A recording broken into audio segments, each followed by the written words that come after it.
Matthew. I'm Marcel Robillard, President CEO of Puma Exploration. We are a greenfield exploration company, so early stage, working in a gold exploration, high-grade gold at surface in New Brunswick, Canada.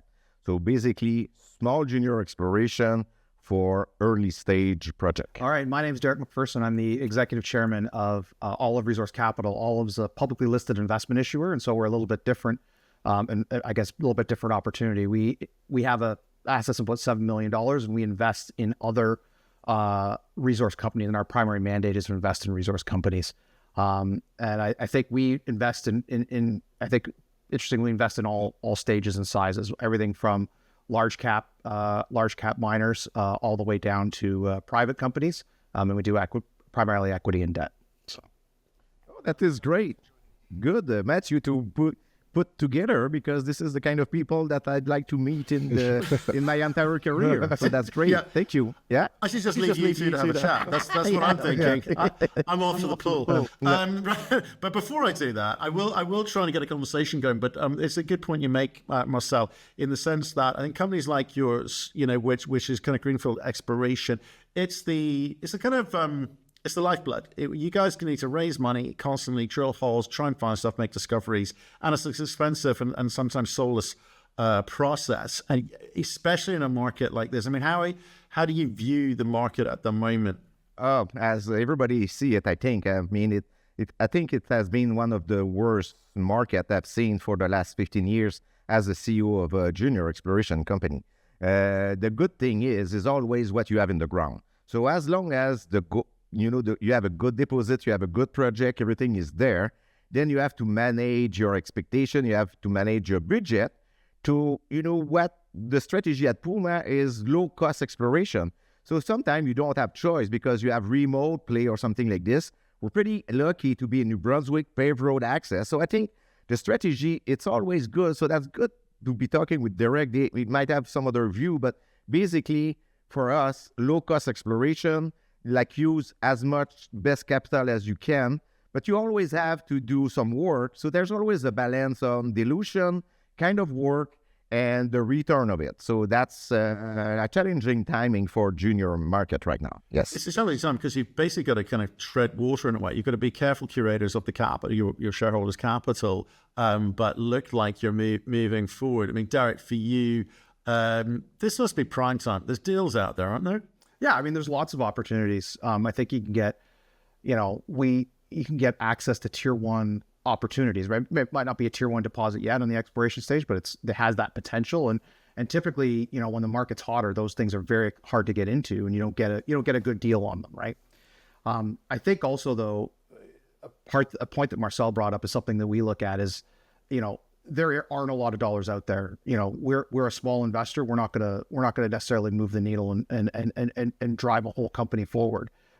So you got to know, when you look at a company, capital efficiency is actually really important to us. What are you going to get for your dollar, the dollar that you put in? How many, $500,000 to $1 million? What does that buy you? How far are you moving the project ahead? Right? We start to look at really remote projects where that first meter of drilling costs $1 million, whereas you talk about something like Marcel's got, where you've got this, hey, you can drive up to it, that first meter of drilling, the mob costs are a lot lower. All of a sudden, for the limited capital that is out there, you're getting a lot more bang for your buck from an exploration dollar, and that lot more bang for your buck increases your odds of success, right? This is a probability-based game, right? You're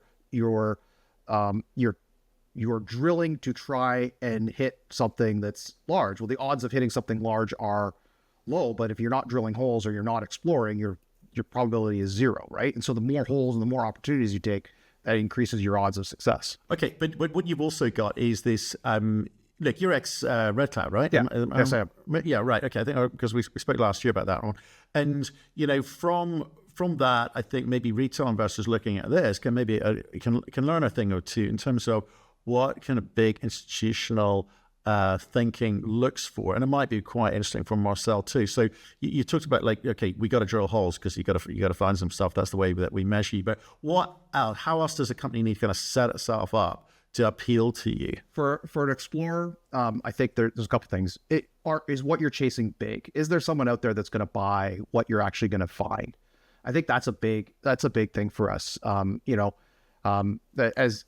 know from my other gig, and when we've spoken with Gold 79, in the Southwest U.S., there's a lot of small deposits out there, right? And that is major explorers. Big companies aren't buying small deposits. That's not what they're interested in, right? If you look at the mid tiers that are out there now and the guys that are looking to buy things, a good example is Dundee Precious Metals, right? They missed on the Asino deal. They're out there looking for other acquisitions, but they're looking like, they're move the needle for them is 150 to 200,000 ounce a year asset. That means you're looking at 3 million plus ounces of gold in the ground that they're chasing. That's not, those are lower probability of finding, right? There's fewer of those things out there. 500,000 ounce to 1 million ounce deposits exist, but the 3 million plus where you can actually get to that scale is harder to find. Additionally, it's also not just 3 million ounces at 0.5 grams or a gram, right? If you're looking at an open pit scenario, it's 3 million ounces at 2. You're not just looking for scale, you're looking for cost too, right? That's the cost structure, which makes it challenging. That's why discoveries like what Rupert found in Finland got so much love, because all of a sudden it's 3 million ounces at 2, right? As the example. And that's things that everyone from the mid-tiers to the majors would look at to acquire. So what I can see, there's different criteria for different company for investment. I've been running around to meet some of their fund, and sometimes it's large cap. You need at least like 25 market cap. Is it like a jurisdiction safe in Canada, some other stuff? There's make a difference when a major company do a stamp and say, okay, we invest 10% in the company. So every kind of investor, like major, they have their own. I mean, I've been talking with some other, they say, oh, we need that, the major company is there, because even if the junior company finds something, they might not have the ability to develop it. So, there's different things. So what about, you think is the most important, like jurisdiction? We're in Bathurst, New Brunswick. When I'm talking about New Brunswick, it's not a renewed place. Yes, that can be a birth of a new gold camp, but it's not like the BC Triangle where we have everything. We have been the first mover. That's great. We have select and get all the run we want, but then there's no stamp about having some like Inco Eagle, Barrick, or some other major company in the area. So I think it might have some different criteria as well, not just the deposit itself or the kind of deposit. So, Derek, here's one for you. Why don't you interrogate Marcel and try and find out what about his company you might like? Why don't you try that? Go on. I said pretend you two are having a meeting. I mean, first and foremost, tell me about the project. Where are you spending your money right now? Exactly. Right now, we're in New Brunswick, so it's drilling process. Now we have done the first discovery hole, so 5 gram over 50 meters right from surface, 5 gram gold, and then we drill its originate gold system, something similar to Newfound gold, caliber, all those gold originate in the Appalachian rock.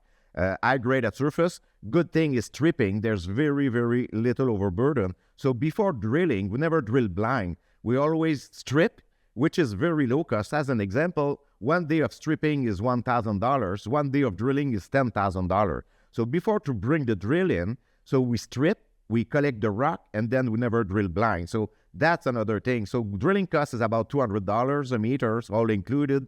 2 kilometers from paved road, 30 kilometers from a town, only 3 hours drive from the office. Crown lands, this is the other big thing, because now, even if everybody wants to have their cell phone, electrical car, they don't want any mine. So now when you do exploration, one of my job is to de-risk the project. You can find the best project up there. If you cannot mining, that's mean nothing. So for us, one of the big things, 95% of the ground is on crown land. So we have to deal with the government instead of private people.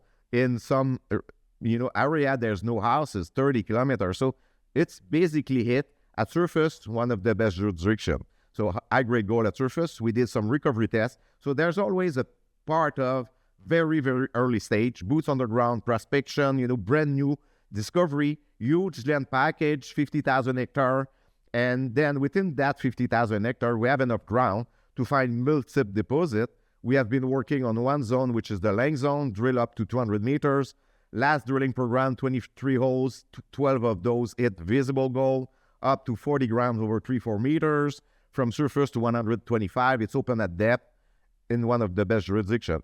But even that, it's hard. We're trading like 8 cents and a half, 9 cents. I know that the market has always been there, like for all the other company. In 2021, we were 57 cents. Since then, we just drill nice grade, never bad news, up to 70% gravity recovery, no chemical, everything is great, no sulfide. And then we're trading 9 cents because the retail people, a part of it, Matthew and Derek, I think it's not just dilution, it's about with who you dilute the company. Because if you have great shareholder, then for sure this is dilution, but at least they're going to keep the share. The worst thing is have retail that they want flow through, and sometimes I feel like tax saver sellers, you know. I mean, this is bad because if those people stay there for a few years, yes, it's dilution, but at least you build something together. So the people now, I think they have other risk. They can do Bitcoin, they can do tech, they can have other choice. Before, 10 years ago, I think gold was for the risky money. Now they have other opportunities to find something else. And as I said, even if everybody wants a mine, not a mine, they want metals, they don't want any mine. So we're not having the industry liked by the general people now. So Marcel, just to go back to continue on the theme of interrogating you a little bit here on the project. Obviously, it's also some great drill holes, and you got a big land package, which I think is important, right? You got something that a major would look at. Going back to our thesis that we want, you know, our assumption is that you're not building a mine, right? That's the so if you look at those drill holes, you know, what kind of footprint does the mineralization have now? You know, have you defined that with geophysics or soil sampling as well? Like what kind of footprint have you got between drill holes and then sort of as I like to describe it, pink dots, right? Because soil sampling and geophysics always gives you a pink dot. So exactly. So basically what we have is we have really defined with 15,000 meter a zone of 750 meter long. Okay. It's about 100 meter wide and it goes down to 150 meters. So that has been the best zone explored with high grade. Then we have 10 kilometer strike length of it. Last year and this summer, we've done a mag survey over 4 kilometers, and we have that contact zone because it's structurally controlled. It's a contact between sediment and rhyolite, and we follow that for at least 4 kilometers. So right now we're doing trenching and stripping over 4 kilometers to find additional zone like this. And then we have 3 different parallel structures because they all come parallel. So we could have probably 10 times something similar to that 700 meters. So basically, when the market is not too good and it's harder to raise money, we do early stage exploration, very low cost, prospection, mapping, trenching, to find out the next place to drill. When the ability to raise a bit more money is there, then we're raising more money to drill, which is the most expensive. So basically, you know, it's 750 long, 100 meter wide, goes down, and it's open in all directions. So the size is possible there, similar to 5-6 million ounces of gold if we drill. Yeah. How's the continuity? So you've got these really good high grade intercepts, but you mentioned that you hit 12 of 23. So have you got good continuity along strike? Like what is are you getting a nugget effect at all, or is it sort of it's a low gold, so for sure there's nugget, right? But at least, you know, we have something similar to, let's say, 100 grams over 1 meters, but this is stacked vein. It's a bit, I don't know if you know Southern Cross. It's a company in Australia, and they have stacked vein, orogenic gold stacked vein, and this is exactly what we found. So when we released first, that was the second hole, we get 5 grams gold over 50 meters, but the thing is, it was 3 stacked vein. At the beginning, we didn't understood that. Now we have done structural assays, so they are stacked vein, and we want to have many of those that can go to 800 meters. But that zone has been drilled systematically because one of our major shareholders is Crescat Capital. And when I've been talking with Quentin Inning, he mentioned you should do 20 meters step out hole. Really defined, because those orogenic gold, they are really hard to follow. So if you do too far, it's hard, but that 750 pretty continuous. It's really all linked together. for sure, sometimes you're lucky or not. Sometimes you get 1 gram over 3 meters. You can drill beside it's 25 grams over 3 meters. But just because you have the gold structure, then the good thing is free gold in it. So you have a good recovery. We're up to 99% recovery. The thing is, to be honest with you, Derek, we're going to need 100,000 meters of drilling. That's the thing. It's a little bit similar to, Calibre. They drill 400,000 meters of drilling. So 400,000 meters of drilling at 10 cents doesn't make sense. So that, absolutely. We need a partner. So for you, let's say we have a partner. Let's say a major company get into Puma. Is it something that excites you, or that is something you say they're going to lose control of that, so it's better not get into it because the upside for the investor might be different? Retail people say, oh, if you're doing a JV with a major company, then you lose control, you lose everything. I'm not there anymore. Or you see it as it's a big partner, so they're going to be able to put the 10, 20 million needed. Yes, you leave some on the table, but is it better to dilute a project with a major or dilute your share by the stock exchange? Depends for sure who is the investor. Well, I guess there's two things there, right? There's so something to unpack, and that was kind of so the project interests me, right? So at a high level, obviously I'd have to dig in the deals before we got a little more details, but at a high level project history, we're actually investors in Southern Cross via Mawson, right? So that's a great comparison. Now I'm intrigued. But now, you bring up the capital structure. You brought up the capital structure thing, and the stock's sliding from 57 to 8, presumably while you're putting out some really good drill holes. So is a major invested? I think a major at 9.9, I think is a good position, right? They have room to put more money in. And so that there's a future funding source. They're not in control. They can't dictate how you're going to spend your money, what you're going to do. A major at 19.9 often takes away optionality, right? Is that major's there. Now, the flip side of that is you mentioned JV. JVs on your primary asset as a junior explorer kind of often defeat your reason to be, right? They're in control, and majors don't drill to generate news flow or to generate in the same way that a junior would drill, right?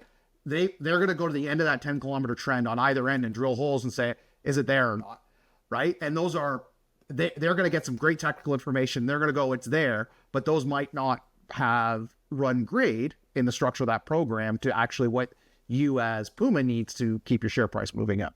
So it's an interesting, so there is a balance. Now, I would never say never to anything, right? The oftentimes the challenge is that, you don't want a 10% corporate shareholder at this size. I didn't look up your market cap beforehand, but there's only so much that 15 million market cap. Yeah. For a 9.9 shareholder, that's $1.5 million check, right? And so that $1.5 million check isn't necessarily going to take you to the next level, right? Yeah. And so a major's like, when you look at Agnico's investments, for the most part, they invest higher up the food chain. And the reason they invest higher up the food chain is they can put $20 million in, and they see that $20 million taking the company from X to Y. And also the 1.5, it's as much work for them than 20 millions because they have to do all the due diligence. And when I've been talking with major company, they say, we're not for $1.5 million, exactly what you said, because then it's peanuts into our book. So, it's more management, it's more everything for not that big investment. So that's a bit the way that I see it as well. Yeah. Right. So, I think, and so that's the challenge. They will, they will offer you a JV per se. I said, but a JV, it depends what you're getting in the JV, right? If it's your primary asset, they better hit you over the head so hard that you fall out of your chair, right? And there's got to be something left, and there's got to be something left for shareholders at the end. We're invested in a private company that's working on a JV, and there's nothing left for shareholders at the end, and so we don't like the JV because this company's coming in and bringing short product, but they're not providing any capital to that company. You're not seeing the project advance. The best you're going to get at the end is a diluted stake, and obviously you're probably going to get spent out at the end. And because that's a private company, it's even worse. You're not going to get a volume spike and a price spike on the signing of the JV. But I think I've seen JV deals where they hit you over the head with what the terms are and how much money they're going to spend, how much money's coming back to, the company is, it keeps you going, right? Because the last thing you want to do is sign a JV deal and then go to your shareholders for money to keep the company afloat, right? No, that's exactly. Not going to work. So there's got to be and some. then the last thing, let's say you do a GB, most of the major company we would like 70 or 70, 75, 80%. And then at the end of the day, they're going to do a cash call for $20 million. We won't do that. Then you're going to probably be diluted to less than 10% and have just a royalty at the end. So you really need to build other projects as well surrounding. And if you can do something else, it might be good, because everything is for sale, but for the right price. Exactly. And what we see now is the right price is more on the major company than the junior, because if somebody would put an offer on Puma in 2021 when we would be 50 million market cap, it's not the same kind of deal than today at 15 million market cap. So they see it as well. So there's always a balance about it's at the end of the day, it's dilution. So do you dilute your project with a major, or you dilute with other investor? And then at the end of the day, what will bring you to create value to the shareholder? Because we all do that for the shareholder at the end.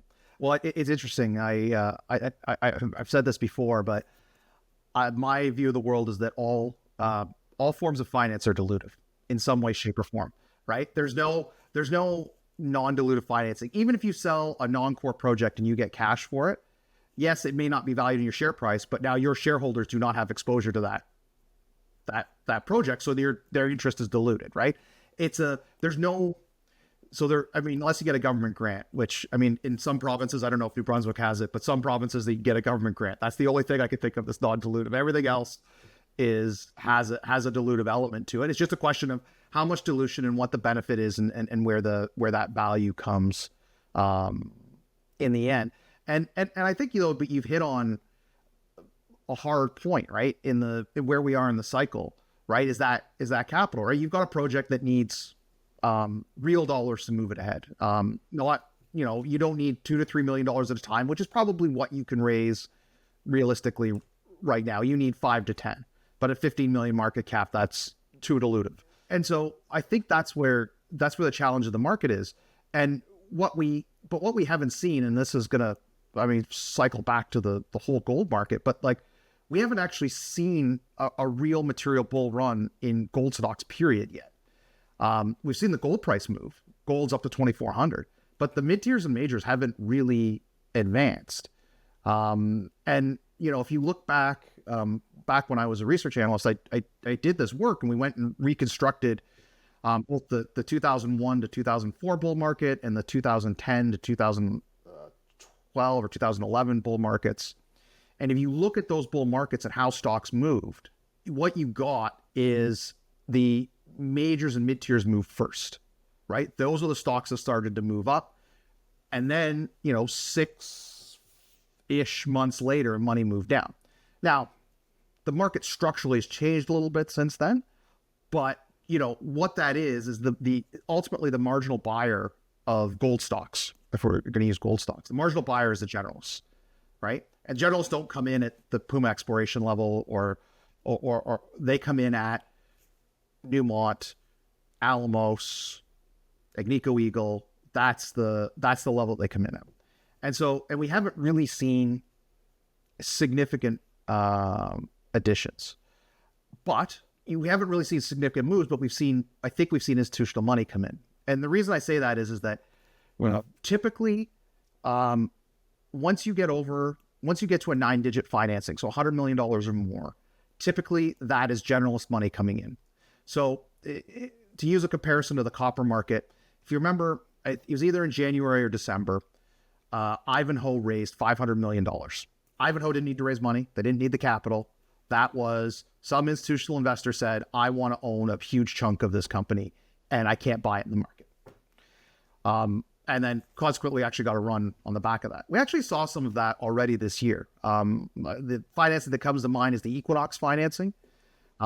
Equinox probably needed the money a little bit more than Ivanhoe did, but that was a 9-figure financing. Those should push, all of a sudden that's institutional money coming in. Now we've had a quarter of $2,400 gold, right? If you look at the gold price moves, for the last 2 years up to 2000, it hasn't really outpaced inflation, right? If you look at on the cost basis, you haven't seen margins expand, you haven't seen balance sheets expand. And so if you get that, when Q2 reporting starts here in probably 3 weeks, 2 to 3 weeks, you get that balance sheet expansion, generals will go, oh, actually these businesses actually make sense. They had the revenue go up, so they all of a sudden the cash flow went up. They were able to hold their costs in check. Then you're going to see more institutional money flow. Probably you see that move up. The consequence is you see that move up in the majors, and then you will get money start moving downhill. The other thing is that we've seen some M&A, not like as Matt, I think you pointed out earlier, either before the call or at the beginning, is that you pointed out that some of it was, it's a lot of mergers of equals, not really those traditional high premium takeouts. I think that you'll start to see that, right? We've seen companies that needed to buy things, go after things, right? Calibre had a cash flow, had the opportunity to buy another asset. They did. Dundee Precious Metals needed another asset, or wanted another asset, had the balance sheet to support it. They went after Asino. You have Centerra out there that has a really strong balance sheet, obviously needs something with reduced capital risks. I expect them to buy something, right? The question is then, what are those things, right? Are those development assets, which is entirely possible, or are those development stage assets? But that, as you deplete, it takes time, right? But that money will come down to the exploration phase where Puma is, and so part of our positioning is, we want to be we're across all those stages, but you have to be down here, because down here at the Puma stage, you can't get in later, right? Puma will be 150 million market cap when money gets thrown at it, not 15. And that's, it's different. There's some structural differences before, but it's coming, right? And we're starting to see, now we're all kind of depending on the majors and the mid tiers to do what they haven't done over the last couple of years, which is them to actually deliver on the higher gold price and turn that into actually have that translate down to the balance sheet. Because that's the one difference is that, a lot of institutional generalist investors, they don't understand mining. They don't understand what grade means. They don't understand what throughput, tonnage, and what that means. What they understand is cash flow. And if you're not generating, those majors generate cash flow, that money will flow towards them. And as money flows towards them, that will then free up money to come downstream, because people will make money on their large cap positions, and traditional resource funds will make money on their large cap positions. And then they'll have money to diversify downstream. Because the retail are not there anymore. They use, for a company like Puma, few little investor with $5,000-$10,000 make a difference, because, at the time they buy in the open market, they go for the ask, it's something. We do not see them anymore, because they have their inflation, they have their rent, they have their mortgage, they have everything. And the people that I talked to, I said, I used to put $2,000-$3,000 here and there, which helped to keep the markets where it was. They are not there anymore, because I said, I have now $2,000 monthly payment on my mortgage. I used to have $500. So the $1,000 I used to put in risk, I don't have it anymore. And I'm sorry, I even have to sell a bit your share to compensate. So we do not have those retail too much anymore into our share, the open market. We don't see it. It's really dry. And for sure, the algorithm and the short predator sellings that do not help neither. But it's not just that. I think the general people, back in the COVID time, I remember when everybody was at home, locked down, then it was good, because every day at the news, the gold goes higher, higher, higher. So everybody was, hey, lady, my honey, do we have some mining stock? Do we have some junior? No. Oh, they call the broker and we have to get some. We do not have that, I don't think, retail anymore on our side. Right. So what would you say, Derek? Patience is required, because the money will come cascading down if the big boys come in. Because as you say, they measure things differently. They're going to go for producers. They're looking at PE ratios. They're not looking at the technicality of how do these ounces come out of the ground? Is the ASIC genuine? Blah, blah, blah. So, but how long will companies like Puma have to wait to see the benefits of this? How long will you have to wait for your company, Gold 79, before it happens? First thing, Matthew, never waiting. We're doing something else. I mean, if you're waiting, you're dying. I mean, we need to continue. So there's a minimum. So I understand a bit your question about how you waiting is mostly how you get to the second speed or the fourth speed, but we need to continue, because as long as you don't get news within 2-3 weeks, people forget about you. There's too much offer on the table. Maybe, but here's the thing, Marcel. I think, and this has been, some people are better at this than others, which is you got to be in the game to play the game, right? You got to survive. You got to be still there when the music starts. Okay, so I think you guys are doing that, right? So that's the good news, and I appreciate you are trying to move things forward. Inexpensive exploration, as you've described it. And if you don't do that, then you're kind of dead in the water, just waiting for the lights to go out. So I appreciate that. But at the same time, what you can't go and do is blow your brains out and raise a ton of money at these sorts of levels, right? You were 57 cents, you're now down at 8.5, 9, right? So that is life. And there's lots of people in that same position. It's how do you position yourself for success? And that's why I think it's interesting. Derek, by the way, great questions. You're hired. We should great insight as well. I can finally retire. Where you can say to people like Derek, well, look, what do I need to do to interest you in investing in a company like us? Because the conversation with someone like Derek's company, our resources, is very different from, as you say, the big banks. They care about revenue and quarter-over-quarter delivery. For something like you, maybe you're not focused on the right things. Is he focused on the right things, Derek? The challenge is, and I agree with Marcel's comment, you have to keep the plate spinning, right? I think you have to keep, kind of progressing ahead.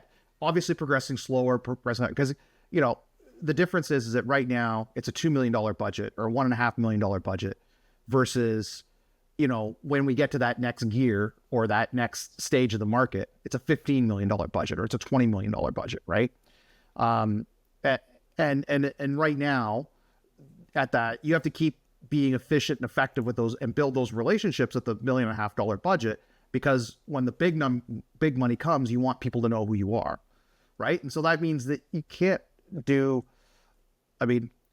nothing isn't an option. Right. And so I think that's what you have to do. And I think that you need to, what you talked about, doing the low cost trenching, doing the geophysics, doing the things that so when you say, hey, how would you spend $10 million? It's not you don't have to figure it out and okay, no, I would, the holes are here. Can I have 15? Cause this is where it goes. And I think that's an important aspect in this stage of the market. But at the same time, like you said, you could catch lightning in a bottle in this market, right? It's not, we've seen it with other companies, big drill results, and they've moved. And so you have to keep moving ahead and keep advancing. To go back to to back up a question, how long? That's a great question. I wish I knew the answer to that one. It's probably it's a fall 20. It's either the fall or 2025. It's a 4 to 6 month lag, because people have to actually make money on the larger positions for it to flow down. And right now, some of them, there are ones that are up and there are positions that are up. But there's a whole group of people that are in those same companies that are licking their wounds on a 80% down on Victoria Gold. And so there's a they got to make money on those positions, right? You need to see things like an Alamos or an Agnico Eagle trade up to multiples that are reflective of somewhere where the S&P 500 is trading. Not the tech stocks in the S&P 500, but the rest of the stocks of the S&P 500. And probably you need to see something like NVIDIA start to come back down to earth as well, and money to come out of that. But that's a whole other conversation. But it's 6 months plus is that time frame down to a company like Puma, where you see a major change. I'm not saying that Marcel can't advance the company and do something great in the short term. It's where you see that major change where capital is easier to come by, I guess. Is the right. Okay, well, guys, I'm going to wrap it up there, because I think that was a really interesting conversation for the kind of the layman. We don't get to hear conversations like this. It's kind of what the companies are concerned about, and maybe what the investor, institutional investor type thinking is. I'm going to let you both finish with 2 minutes pitch of your respective companies. Marcel, I'm going to give it to you. And 2 minutes means 2 minutes.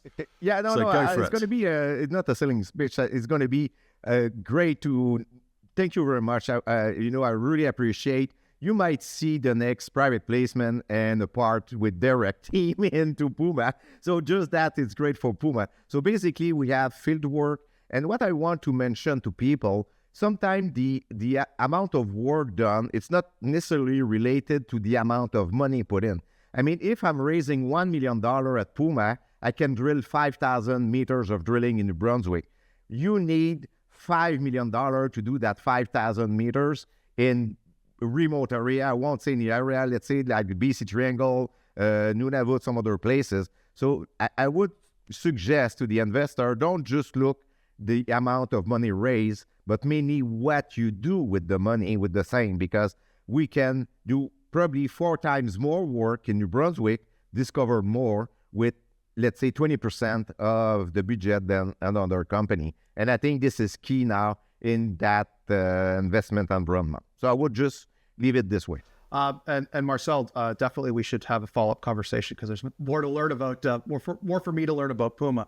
But for all of us as an investment company, we invest primarily in resources. So we provide exposure to what we think is a coming bull market, not only in gold but in other commodities. We have $7 million in assets. We have about a $3 million market cap. If you look at our market cap today versus sort of our cash and sort of liquid positions, we cover that easily. And then that gives you upside on some of our less liquid positions and privates for free. From a performance perspective, we were up 12% in 2023, which puts us ahead of the curve for a lot of groups. And we're up about 3% year to date and are continuing to do well. So, and if you want to learn more about Olive, you can find my email address and phone number on the website. Guys, thank you very much. Really enjoyed the conversation. I mean, truly did. Okay, bye. Thank you.